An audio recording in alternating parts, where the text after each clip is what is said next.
Auzubillahiminash-shaytanir-rajim. Bismillahir-rahmanir-rahim.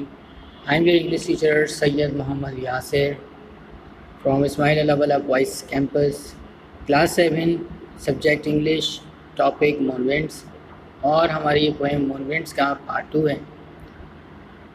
پچھلی video میں ہم نے مونومنٹس کی ریڈنگ کی تھی اور پویم کا انٹروڈکشن اور پوئٹ کا انٹروڈکشن کیا تھا. آئیے ہم پوئٹ کا انٹروڈکشن دوبارہ پڑھ لیتے ہیں اور اس کی پویم کا انٹروڈکشن بھی ہم دیکھ لیتے ہیں.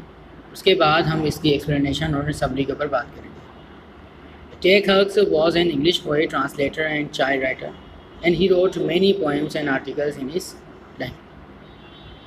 Introduction to poem. In this poem, the poet provides us a very strange pictures of the wind that he imagines to be present on the moon. آئیے ہم اس کی ایکسپلینیشن پر چلتے ہیں کہ اس پوئم میں انہوں نے جو اسٹرینج پکچرز مون کے حوالے سے پیش کی ہیں, مون پر ونڈ کے حوالے سے, اس میں کیا بتایا ہے, پھر اس کی ایکسپلینیشن کے اوپر بات کرتے ہیں. ایکسپلینیشن کچھ اس طرح سے ہے کہ in this poem the poet provide us a very strange picture of winds that imagine to be present on the moon and there is no wind on the moon at all yet things get blown about. یعنی moon پر ہوا بالکل بھی نہیں ہے لیکن اس کے باوجود چیزیں جو ہیں وہ ہوا میں اڑ رہی ہیں. Then he goes on to point out that the wind seems to be howling all over the moon's surface, but it is doing so in utter stillness. This is a very strange indeed and rather like using phrase such as bright, darkness, dark sunlight or cold flames. The poet has used opposites and absurd pairs. اس پیرا میں ہمیں یہ بتایا جا رہا ہے He then goes to point out that the wind seems to be howling all over the moon's surface. مطلب جو ونڈ ہے وہ پورے کے پورے چاند کے اوپر پھیل چکی ہے, but it is doing so in utter stillness. لیکن سب کچھ پھر بھی ساکن ہے, سب کچھ رکا ہوا ہے, کمپلیٹلی جو ہے وہ رکا ہوا ہے. اٹر اسٹلنس کا مطلب کسی بھی چیز کا کمپلیٹلی رکا ہونا. This is a very strange indeed and rather like using phrase. اس نے بہت عجیب و غریب چیزیں اس میں الفاظ بھی استعمال کیے, such as bright darkness, sunlight اور کولڈ فلیمس. کولڈ فلیمس بھی کا ورڈ بھی اس میں استعمال ہوا. The poet has used opposites and absurd pairs. اور اس نے عجیب و غریب اور مختلف جو ہیں اس نے پیئرس کے بارے میں بھی بات کی ہے اس پوئم میں.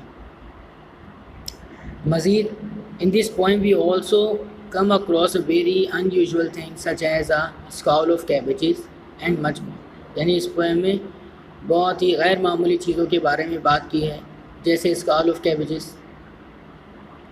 اور اس کے علاوہ بہت کچھ. Here we see how the poet has used his imagination to create completely new images with which to amuse us. یعنی یہاں پر اس نے ایک بالکل کمپلیٹ ایک نئی امیجنیشن کو یہاں پر بتایا ہے جس کو ہمیں یہاں پر پڑھنا ہے اور جو اس میں ہم نے استعمال کی. اس کی سمری کے اوپر اگر ہم بات کریں تو سمری کچھ اس طرح سے the poet tell us about the winds that blown on the moon. یعنی اس میں جو پوئٹ ہے وہ چاند پر چلنے والی ہوا کے بارے میں بات کرتا ہے. He mentioned many strange things that are happening on the moon. اور اس پر ہونے والی بہت سی چیزوں کے بارے میں وہ بات کرتا ہے جو کہ چاند پر ہوتی ہیں. He says that there is not any winds on the moon, but then also things get blown away.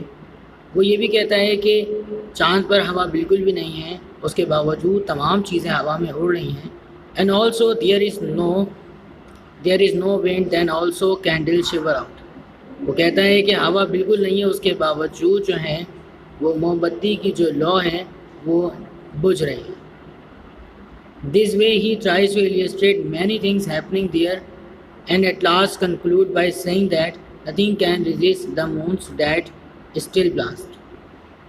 مطلب اس نے ایسی بہت ساری چیزوں کے اوپر بات کر کے اور ہمیں سمجھائے ہیں. At last conclude by saying that, اور پھر اس نے آخر میں اس بات کو کہہ کر ختم کی بات, can resist the moon, can nothing can resist the moon that still blast, مطلب کوئی بھی چیز جو ہے وہ مون کو تباہ نہیں کر سکتی.